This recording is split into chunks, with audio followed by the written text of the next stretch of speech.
Bonjour à tous et bienvenue pour cette nouvelle vidéo. Alors aujourd'hui je vais vous emmener un petit peu à l'intérieur des terres puisqu'on va quitter la côte égéenne pour partir un petit peu côté Anatolie en famille. Je vous montre ça. Bienvenue sur la chaîne On quitte tout pour la Turquie. Nous sommes une famille qui avons fait le pari fou de tout quitter en France pour commencer une nouvelle vie en Turquie et partager notre expérience.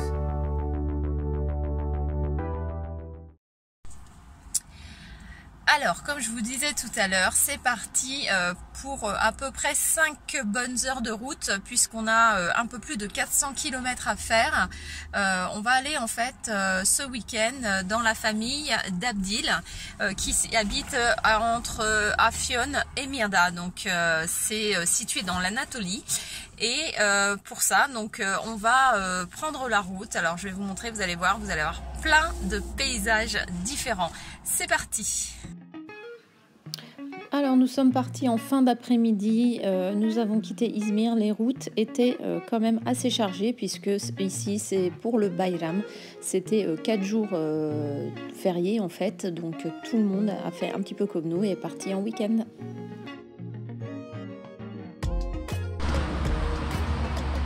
Alors on va faire une petite pause restauration en fait, donc c'est très commun en fait sur les autoroutes ou sur les petites routes en fait qu'il y ait des cafétérias en fait comme ça. Alors vous pouvez manger plein de spécialités, des köfte, des pidés, donc c'est souvent dans des jardins. Vous avez aussi des grillades, des choses comme ça, et c'est souvent, il y a souvent des petits, ils appellent ça les petits batchés, et on peut manger dans les jardins, installés tranquillement. Alors même si c'est le long de l'autoroute, certes, c'est toujours très agréable, ça change un petit peu des grandes cafétérias.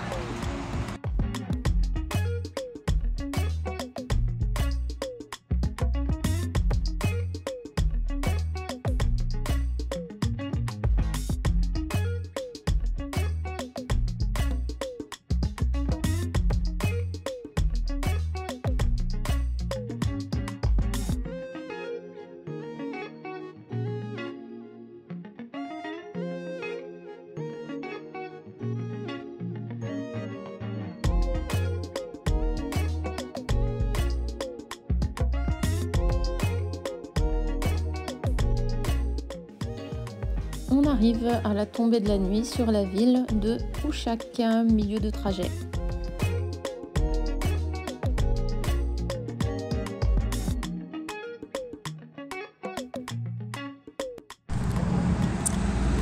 Alors il est 23h15, ça va faire presque maintenant 4 bonnes heures qu'on roule.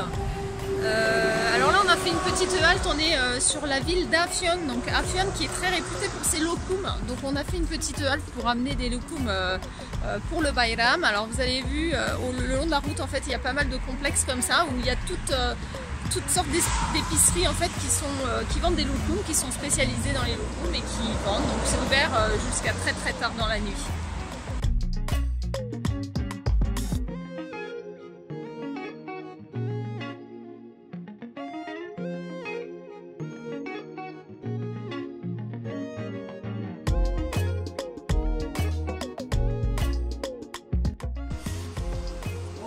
Alors dans ce genre de magasin vous pouvez vraiment trouver de tout, donc là ici c'est un magasin spécialiste des lokoums et vous avez aussi du pishmani en fait, c'est très sucré en fait comme confiserie. Vous pouvez trouver aussi des choses pour le voyage, des coussins, vous pouvez trouver des bijoux, vous trouvez de quoi faire des petits cadeaux en fait sur le long de la route en fait.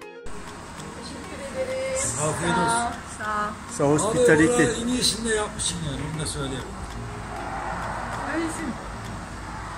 Vous voyez ça, c'est l'hospitalité turque, parce que même quand vous rentrez pour acheter du lokoum, ils vous font goûter tous les produits.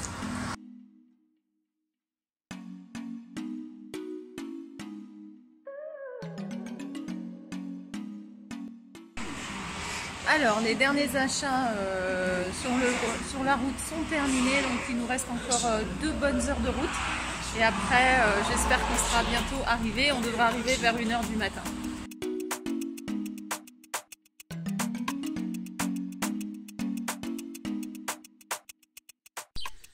Alors Alors bonjour à tous, ça y est, nous sommes le matin, nous sommes arrivés en fait dans la nuit vers 1 h du matin. Alors le trajet était un peu plus compliqué que prévu puisque on a mis pratiquement plus de 7 heures pour venir. En fait voilà, comme c'est férié pendant 4 jours, il y avait énormément de monde sur la route, donc on a eu des bouchons. Ça faisait très longtemps depuis Paris qu'on n'avait pas connu les bouchons, surtout à la sortie d'Izmir. Et donc voilà, on a quand même pris le temps de venir aussi et on a mis pratiquement plus de 7 heures pour venir, donc hier soir on était quand même assez fatigués en arrivant. Donc nous voici au village en fait, l'endroit où vit la maman d'Abdil. C'est à peu près à une 40aine de kilomètres de la ville d'Emirdağ. C'est un vrai bonheur de se réveiller ici parce que c'est un endroit que j'adore en fait, ça respire la zénitude. Je vais vous faire visiter tout ça.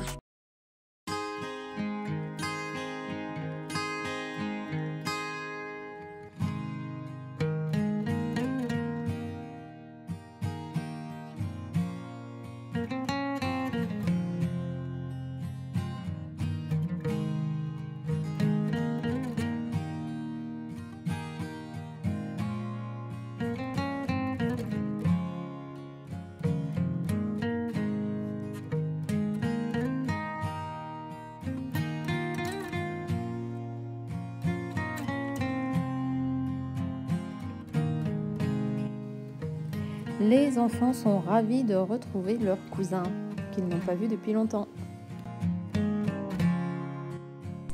Alors là, je vous présente ma belle maman. Donc c'est ma belle-mère depuis maintenant 23 ans et je suis super contente. C'est une personne que j'adore. Elle est vraiment top. Elle m'a toujours accueilli les bras ouverts. C'est quelqu'un de super gentil. Donc voilà, ma belle maman, on est venu la voir. Ça fait 1 an à peu près qu'on ne l'a pas vue. Donc on est super content. Elle a un petit peu peur du virus, donc on se tient à distance.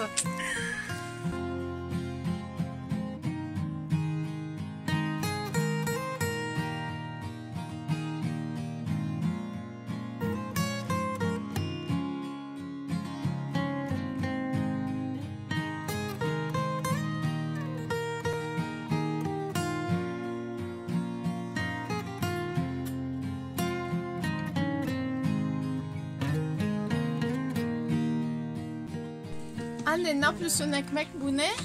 Nadine ekmek? Arafay ekmek komşulara dağıtacak. Bu ekmek adı ne? Bazlama. Bazlama, voilà. Donc elle est en train de cuisiner des bazlama, façon traditionnelle de faire du pain ici au village.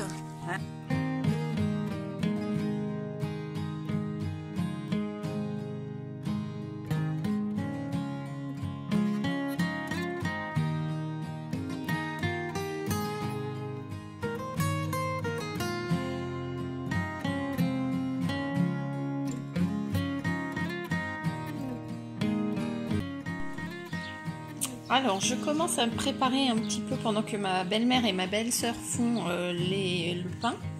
Je suis en train de commencer à préparer un petit peu ce qui est typique du petit déjeuner turc traditionnel, à savoir des concombres, des tomates, des olives. Ici, vous avez de la crème, de la crème laitière. Ici, vous avez du yaourt, du yogourt. Ici, vous avez du fromage, peynir, et donc tout à l'heure il reste encore les œufs à mettre et on va se régaler ensuite avec le bon pain frais.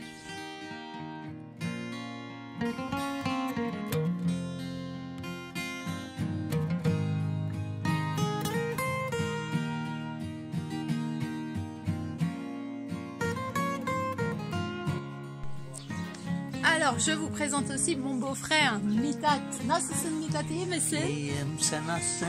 İyiyim. Alors, Mithat, il travaille beaucoup. Il a en fait une exploitation. Il travaille pas mal surtout l'été en fait. Il fait de la... Ne yapıyorsun tarlada? Çekirdek için. Ayçiçek. Il fait du tournesol. Et şeker için yapıyorsun mu bu? Yok, tohum. Ah, des fois il fait de la betterave. Aynı şirketin ekiyoruz. Ah, des fois il fait de la betterave en fait pour faire du sucre, mais là pas cette année. Cette année c'est essentiellement des champs de tournesol, donc pour faire de l'huile et aussi pour faire les petites fameuses graines de tournesol, ce qu'on appelle ici les çekirdek, qui sont très connus. Arpa buğday. Bu ne? Arpa buğday da var. O ne? Arpa buğday? Ekmeklik oluyor ya un. Ah oui, comme du blé. Il fait du blé aussi. Il fait du blé. On va aller voir tout ça tous ensemble. On va Mısır aller var. Mısır. du maïs. Ok. Başka? Ülkenin. Ülken ne? O şeyler oluyor ya böyle hani pizzalara mısırlar oluyor ya. Ah oui, les grains de maïs. Konservelik mısırlar. Ah oui, voilà. Il fait du maïs pour les grains de maïs aussi. Donc on va aller voir ces champs un petit peu. On va aller voir l'exploitation agricole. Tamam, gidelim mi? Tamam. Hadi gidelim. Hadi. Alors, sur les routes de village, ici, vous trouverez souvent de vieilles voitures Renault, les tout premiers modèles des Renault qui sont vraiment très costauds et qui roulent toujours.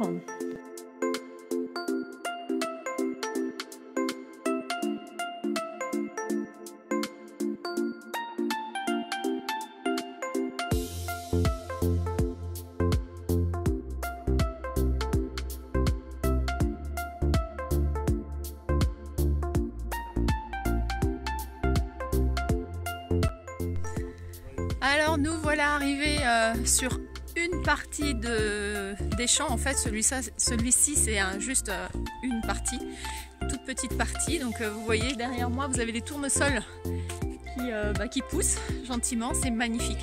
On est au milieu de nulle part en fait. Voilà, regardez derrière moi vous avez les montagnes au loin. Vous avez ici une culture de maïs et en fait on est entouré de champs de tournesol. J'adore.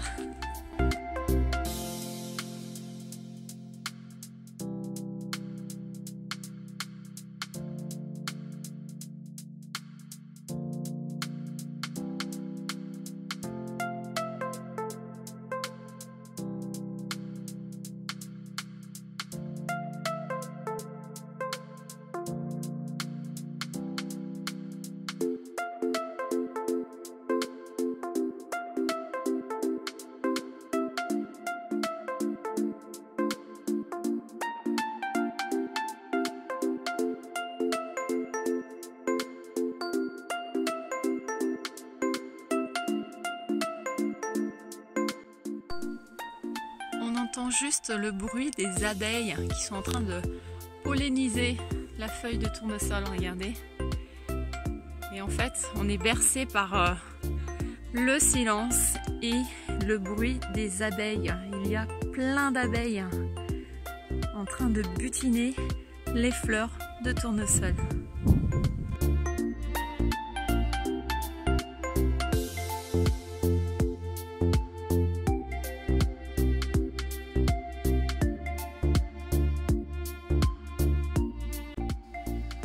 Direction le village pour profiter des joies de la ferme.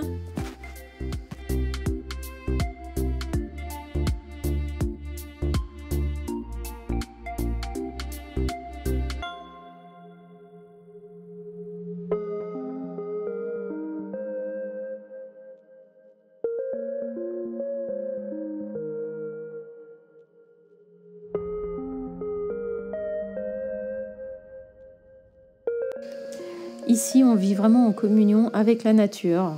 Même ce petit hérisson est d'accord avec moi.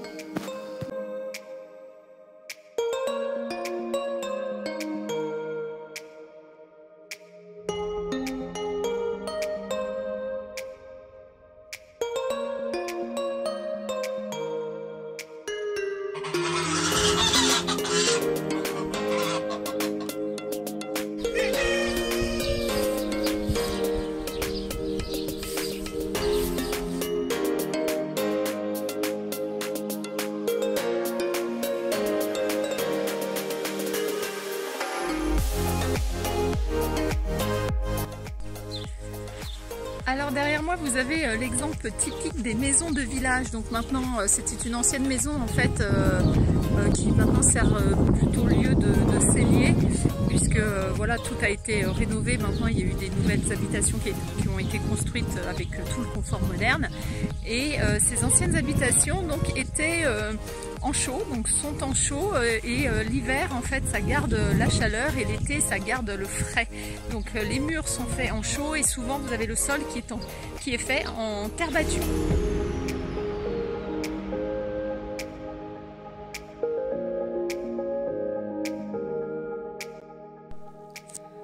Alors je voulais vous montrer un peu un artisanat ici qu'on trouve dans les villages. En fait ce sont des traversins qui sont bourrés de laine et il y a dessus comme une tête de traversin amovible, donc avec vous avez un peu de dentelle et vous avez de la broderie, donc c'est brodé à la main, donc celles-ci ont été brodées par ma belle-mère et ma belle-sœur et donc ça fait office de traversin pour le couchage traditionnel. Vous l'avez aussi en version couette, c'est-à-dire que ça c'est une couette aussi donc, qui est brodée. Et en fait les couettes sont également remplies de laine de mouton et ça peut peser très très lourd, hein. Une couette peut aller jusqu'à 16 kg. Voici un des couchages traditionnels qui était utilisé autrefois. Donc nous on utilise ce genre de couchage quand on vient ici en vacances et j'avoue que c'est super confortable de dormir dedans. Donc on retrouve le yorgan, donc vous avez la couette qui s'appelle yorgan. On retrouve en fait le traversin donc avec ses broderies et en dessous vous avez en fait un matelas qui est pareil rempli de laine, qui est super épais et en fait on dort vraiment très très bien dedans, c'est ultra confortable. Ça ressemble un peu au système des futons en fait au Japon et c'est vraiment très très agréable de dormir dedans.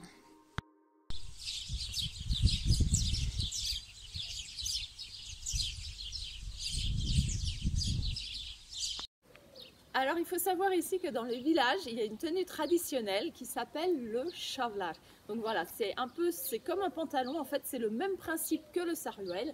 Et ici c'est porté par les personnes âgées, essentiellement les jeunes ne le portent plus, donc c'est souvent les anciens qui le portent dans le village. Et c'est une tenue, c'est un pantalon en fait, où on est super à l'aise dedans, c'est très confortable, c'est très pratique. Et moi quand je viens ici au village chez ma belle-mère, j'adore porter ce shavlar, on est vraiment très très bien dedans. Et d'ailleurs ça fait beaucoup rire les anciens de voir une Française porter une tenue traditionnelle du village. Maciek! Chodź, Pańdziek!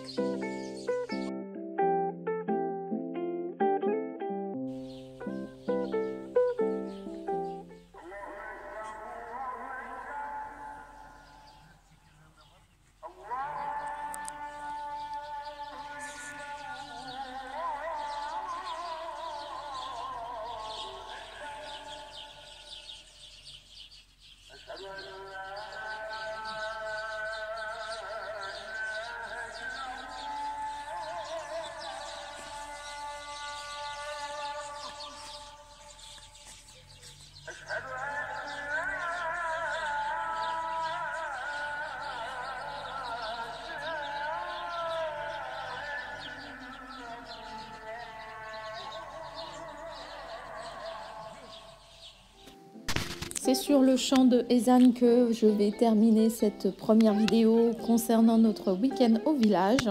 N'hésitez pas à liker si vous avez aimé la vidéo. N'hésitez pas à vous abonner si ce n'est pas déjà fait. Je vous donne rendez-vous dans une prochaine vidéo pour la suite de notre week-end. Je vous montrerai comment on fait Bayram. À bientôt!